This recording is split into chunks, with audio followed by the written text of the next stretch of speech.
짝사랑하는 사람 앞에 섰을 때 볼이 빨갛게 상기되는 그런 경험이요. 아, 이게 내 소중한 대뇌를 보호하기 위한 거구나. 네, 안녕하세요. 정민아입니다. 오늘은 제가 어떤 주제를 들고 왔을까요? 여러분 집중하세요. 올해 EBS 수특에서 연계 출제될 확률이 정말 높은 바로 인체의 체온 조절 시스템이라고 하는 내용인데요. 수특 157쪽에 있는 연계 개념이고요. 여러분 혹시 그런 경험 있을 것 같은데 짝사랑하는 사람 앞에 섰을 때 볼이 빨갛게 상기되는 그런 경험이요. 그 비밀은 바로 우리 몸의 체온 조절 시스템에 있어요. 인간은 정온 동물이기 때문에 항상 신체 내부 기관의 온도를 37도에서 플러스 마이너스 0.2도 정도로 유지시키는 체온 조절 시스템을 갖추고 있어요. 체내 기관의 온도인 이 심부 온도가 일정 범위를 벗어나면 대사 기능에 장애가 일어나서 생명에 위험을 줄 수 있기 때문인데요. 네, 여러분 컴퓨터도 작동을 하면 막 뜨거워지잖아요. 우리 체내 기관도요, 각자 기능을 하느라 열이 발생하는데 그 열을 산열이라고 해요. 바로 혈액순환을 통해서 열을 피부로 전도시켜 방출해요. 열을 방출하니까 이걸 방열작용이라고 하는 거고요. 방열작용의 원리는 간단해요. 체내에서 더워진 동맥혈이 피부 혈관으로 흘러가요. 피부 표면의 온도는 체내 온도보다 당연히 낮겠죠. 혈액은 피부 주변에서 열을 방출하고 열을 잃은 후에 찬 정맥혈이 되어서 심장으로 돌아오는 거예요. 자, 외부 온도가 높아져서 심부 온도가 올라가는 경우에는 방열을 통한 체온 조절 시스템이 작동하는데요. 근데 운동을 하게 되면 어때요? 체내에 더 많은 열이 발생하니까 평상시와는 좀 더 다른 방열 시스템이 작동되겠죠. 오늘은 이 두 가지 케이스를 가지고 방열작용 시스템을 설명해 줄게요. 평상시의 체온 조절 시스템부터 살펴볼 건데요. 자, 우리 피부에는 각기 다른 온도 대역을 감지하는 온도 수용기가 있어요. 이곳에서 피부 온도의 신호들을 감지해서 간뇌의 시상하부로 전달하는데요. 시상하부에는 온도 조절 중추가 있거든요. 수집된 온도 정보로 그 온도에 따른 방열작용을 촉진시켜요. 수집된 온도에 따라서 열을 내보내는 작용을 달리하는 거고요. 방열작용에도 종류가 있는데요. 피부 온도 수용기, 그리고 간뇌 시상하부, 그리고 시상하부의 온도 조절 중추. 이 중추에서는 피부 온도에 따라서 혈관을 확장시키는 방열을 할까? 아니면 땀을 내는 방열을 할까? 이걸 결정하는 거예요. 여러분 과학 시간에 역치라는 말 들어보셨죠? 역치는 어떤 자극에 대한 반응을 일으키는 최소한도의 자극의 세기를 나타내는 그 수치를 뜻하는데요. 역치가 크다는 말은 반응을 하는 자극의 강도가 그만큼 크다는 뜻이겠죠. 자, 먼저 혈관 확장 역치 온도는 피부 온도라는 자극에 대해서 혈관 확장이라는 반응을 일으켜요. 피부 온도가 이 정도까지 올라가면 혈관을 확장시켜야 한다는 기준점의 온도인 셈이겠죠. 피부 온도가 혈관 확장 역치 온도보다 높아지면 온도 조절 중추에 혈관 확장 뉴런들이 활성화되기 시작해요. 그러면 온도 조절 중추가 피부 혈관 인근의 신경섬유 끝부분으로 신호를 보내서 신경 전달 물질의 하나인 노르아드레날린을 방출시켜요. 노르아드레날린이 아드레날린 수용체와 결합을 하면 혈관이 이완되면서 확장되는 작용이 나타나는 거예요. 이렇게 피부 혈관이 확장되면 단위 시간당 피부 혈류량이 늘어나면서 비증발성 방열 작용이 촉진되는 거고요.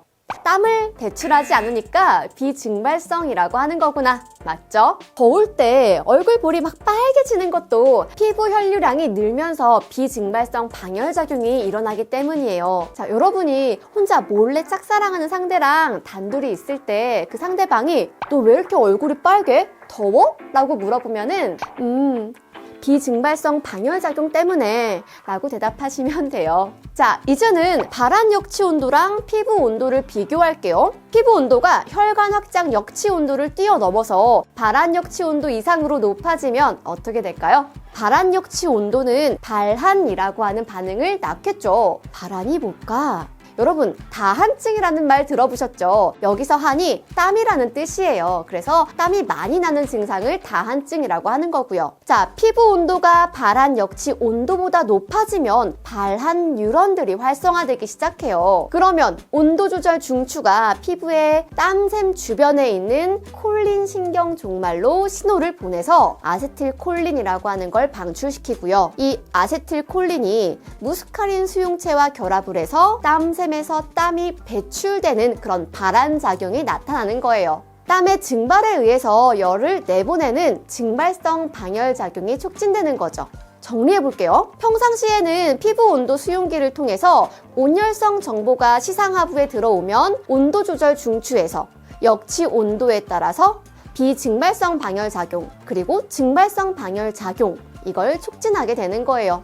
비증발성 방열 작용은 피부 혈관의 확장으로 열을 방출시키는 거였고요. 증발성 방열 작용은 땀으로 열을 방출시키는 거였어요. 이제 이해되셨죠? 자, 그럼 운동을 할 때는 체온 조절 시스템이 어떻게 다르게 작용할까요? 운동할 때는요, 피부 온도와 같은 온열성 정보뿐만 아니라 근육이 팽팽한 정도, 혈압 같은 비온열성 정보까지 종합적으로 반영을 해요. 운동을 할 때는 근육 에너지를 공급하기 위해 다량의 혈액이 근육으로 몰려서 피부 혈관이 수축되거든요. 피부 혈관이 수축된다? 이거 뭐죠? 네, 비증발성 방열 시스템은 피부 혈관이 확장되고 혈류량이 늘면서 방열작용이 일어나는 거였잖아요. 그러면 운동할 때에는 피부 혈관이 수축될 수밖에 없다고 했으니까 비증발성 방열 시스템이 이전보다 작동되기 힘들다는 거겠죠. 따라서 운동할 때는 비증발성 방열작용으로 인한 방열량이 평상시보다 줄어들어요. 비증발성 방열작용으로 인한 방열량이 평상시보다 줄어들게 되면은 어떻게 해야겠어요? 증발성 방열 작용으로 인한 방열량을 보다 늘리면 되겠죠. 자, 그래서 운동을 하면 산열량이 급격히 늘어나서 방열량을 늘려야 돼요. 그러면 혈관이 수축될 수밖에 없어서 비증발성 방열 작용은 줄여야 한다고 했죠. 따라서 혈관 확장 역치 온도는 높아져요. 반면에 땀의 증발에 의한 증발성 방열 작용은 평소보다 더 빨리 일어나야 하니까 발한 역치 온도는 낮아지게 되는 거고요. 빨리 땀이 나도록 만들어주는 거겠죠? 근데 여러분, 운동 열심히 하면 어때요? 막 갈증이 나죠? 체내에서 1, 2% 정도의 수분만 빠져나가도 우리는 심한 갈증을 느껴요.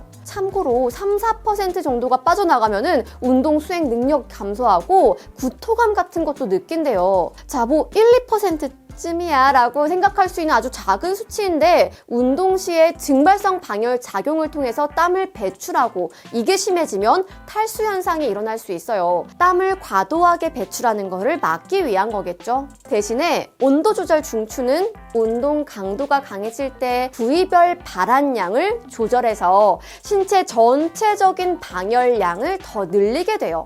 부위별의 발한량, 즉 신체 부위별로 땀이 나는 정도를 다르게 해서 신체 전체적으로 봤을 때는 열을 내보내는 발열량을 늘리게 된다는 건데요. 자, 과도한 탈수를 막을 수도 있고 그리고 열도 내보낼 수 있는 가성비를 따진다고 생각하면 되겠죠. 운동 강도가 세지면 어떻게 되는 거라고요? 몸통에서 나는 땀의 양은 줄이되 주름이 더 많은 팔과 다리 같은 이런 표면적이 넓은 부위에 땀이 나는 정도를 더 많이 해서 방열 효과를 높인다고 이해하시면 되겠죠. 자, 그리고 운동 강도가 매우 강해지면 우리 신체에서 가장 중요한 부위가 어딜까요? 바로 뇌겠죠. 이 대뇌를 최우선적으로 보호하기 위해서 이마에 발한을 집중하기도 한다는 것, 이것까지 챙겨두시면 좋을 것 같아요. 운동을 하면 이마에서 땀이 정말 많이 나거든요. 아, 이게 내 소중한 대뇌를 보호하기 위한 거구나 라고 이해하시면 되겠습니다.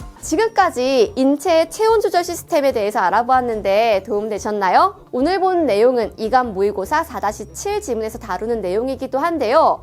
해설이 궁금하신 분은 제가 준비한 고난도 보기문항 해설 영상이 있으니 함께 찾아보시기를 추천드릴게요. 자, 국어는 이감. 이감TV 구독, 좋아요, 댓글 부탁드립니다.